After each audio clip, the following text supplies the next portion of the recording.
अटक हमरा रोड तकबीर कॉलोनी के पास ये जो मेन रोड पे सीवरेज लाइन की ना होने की वजह से 3 मसाइल हो रहे हैं। एक तो ये कि यहाँ से लोगों के कपड़े जो हैं वो ख़राब होते हैं। सबसे अहम जो मसला है वो इस मेन रोड को डैमेज करने वाला जो सिलसिला है, सामने का नाम नहीं ले रहा। पानी आगे जाके पूरे एक सैलाब की सूरत इख्तियार कर लेता है। मैं आगे जाके आपको दिखाता हूँ कि ये तमाम प्लाजाज जो हैं इनके सीवरेज का पानी के बंदोबस्त ना होने की वजह से, बल्कि मैं ये कहूँगा कि ये अरबों रुपए का एक एक प्लाजा बनने का पैसा तो हमारे पास मौजूद है, लेकिन हमारे पास अपने सीवरेज के लिए एक छोटी सी नाली का बंदोबस्त मौजूद नहीं। सोने पे सुहागा ये बीमारियों के अलावा जो इसका मसला है वो ये है कि ये इस रोड को डैमेज करने की कोशिश कर रहा है, जो कि करोड़ों रुपए की लागत से बना हुआ है, लेकिन इसको ताहाल रिपेयर करने की कोई सूरत हाल बन नहीं रही। मैं अब आपको इसका हल बताता हूँ और इसको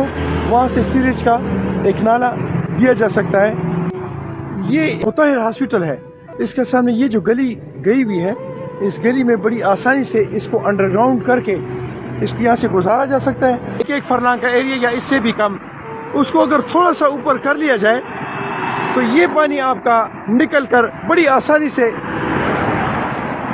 इस नाले में जा सकता है। मजे की बात ये है कि यहाँ पे ये इस्लामिक यूनिवर्सिटी है, इसके पास ये मुताहिर हॉस्पिटल है, इसके बाद यहाँ सामने मेहरिया टाउन का जो सबसे पहले पुराना रोड था वो है।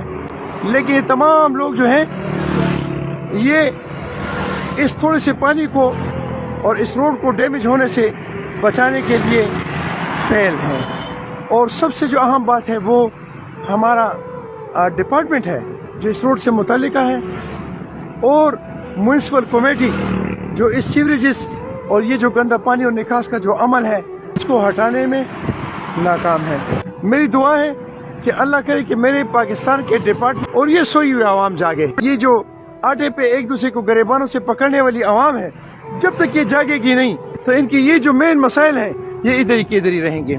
एक और जो हम चीज़ मेरी नज़र में है कि अल्हम्दुलिल्लाह मेरा अटक लावारिस नहीं, मेरे अटक के बड़े बड़े MNAs, MPAs, वजीर, अमीर, सफ़ीर यहाँ मौजूद हैं, लेकिन उनकी मौजूदगी हमारे लिए एक अलमिया है कि इन सब के मौजूद होने के बावजूद अटक की ये पोजीशन है।